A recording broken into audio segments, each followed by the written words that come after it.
வணக்கம் நண்பர்களே! வாங்க இன்னைக்கு ஒரு அருமையான செய்தி பார்க்கலாம். இன்னைக்கு எத பத்தி பார்க்க போறோம்னா, மத்திய மாநில அரசுகள் விவசாயிகளுக்காக பல்வேறு நலத்திட்டங்கள் செயல்படுத்திட்டு வராங்க. அதுல ஒரு முக்கியமான திட்டம் தான் நிரந்தர கல் பந்தல் அமைக்கும் திட்டம். இது விவசாயிகளுக்கான மிக அருமையான திட்டம்னு சொல்லலாம். இந்த ஸ்கீம் மூலியமா விவசாயிகளுக்கு நிரந்தர கல் பந்தல் அமைக்க 50% மானியம் தராங்க. அதாவது ஒரு ஹெக்டேருக்கு அதிகபட்சமாக 3,00,000 வரைக்கும் மானியம் தராங்க. வாங்க இந்த வீடியோல இந்த ஸ்கீமுக்கு எலிஜிபிலிட்டி என்ன? எங்க அப்ளை பண்றது? என்னென்ன டாக்குமெண்ட் வேணும்? இன்னும் மேல் பகுதி தெரிஞ்சுக்கலாம். இந்த வீடியோவ கடைசி வரைக்கும் பாருங்க. ஒவ்வொருத்தவும் யூஸ்ஃபுல்லா இருக்கும்.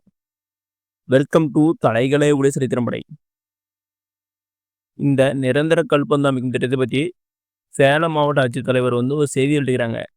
வாங்க அதெல்லாம் சீக்கிரம் பார்க்கலாங்க. இதான் செய்தி. இதில் வாங்க முக்கியமாக பார்க்கலாம். இந்த ஸ்கீமை தமிழ்நாடு அரசு யார் மூலியமா செயல்படுத்துறாங்கன்னா, தோட்டக்கலைத்துறை அவங்க மூலியமா தான் செயல்படுத்துறாங்க. இந்த ஸ்கீம் எந்த திட்டத்துக்கு கீழே வருதுன்னா, ஆர்கேவிஒய் அதாவது ராஷ்டிரிய கிருஷி விகாஸ் யோஜனா அந்த ஸ்கீமுக்கு தான் இந்த திட்டத்தை செயல்படுத்துறாங்க. ஆர்கேவி திட்டத்தின் கீழ் 2025-22ஆம் ஆண்டுக்கான நிரந்தர கல்பந்து அமைக்கும் திட்டம் செயல்பட்டு வருகிறதுன்னு சொல்கிறாங்க. இந்த ஸ்கீம் மூலியமா விவசாயிகள் நிரந்தர கல் பந்தல் அமைத்து கொடி வகை காய்கறிகள் சாகுபடி செய்து விவசாயிகளின் வருமானத்தை அதிகம் செய்கிறாங்க. மேலும் இந்த ஸ்கீமுக்கு 50% மானியம் வழங்க செய்கிறாங்க. அதிகபட்சமாக ஒரு ஹெக்டேருக்கு 3,00,000 மானியமாக வழங்க செய்கிறாங்க. அடுத்து என்ன சொல்றாங்கன்னா, ஆகிராவது மற்றும் பழங்குடியின சிறு விவசாயிகளுக்கு கூடுதலாக 20% மானியம், அதாவது 3,20,000 வழங்க செய்கிறாங்க. அவங்களுக்கு நார்மல் பீப்புளுக்கு 3,00,000 மானியமும், ஆதிராவிட மற்றும் பழங்குடியின சிறு குறு விவசாயிகளுக்கு கூடுதல் மானியமாக 20%, அதாவது கூடுதலாக 20,000, 3,00,000 + 20,000 3,20,000 ஒரு ஹெக்டேருக்கு வழங்க செய்கிறாங்க.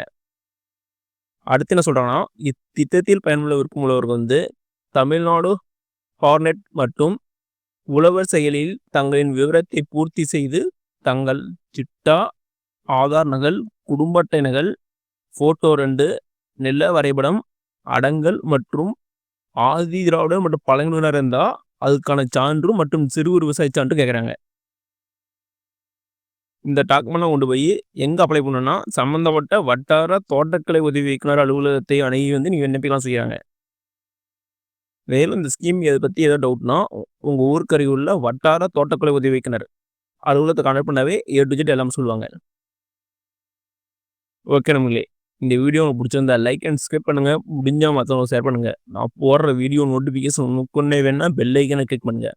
அது மட்டும் இல்லாமல் தமிழ்நாடு கவர்மெண்ட் மற்றும் ஜென்ரல் கவர்மெண்டோட வேறு எந்த ஸ்கீம் பற்றி தெரிஞ்சுக்கனாலும் கமெண்ட் பாக்ஸில் கமெண்ட் பண்ணுங்க. அப்கமிங் வீடியோ ஸ்கீம் டீட்டெயிலாக போடுறேன். நன்றி, வணக்கம்.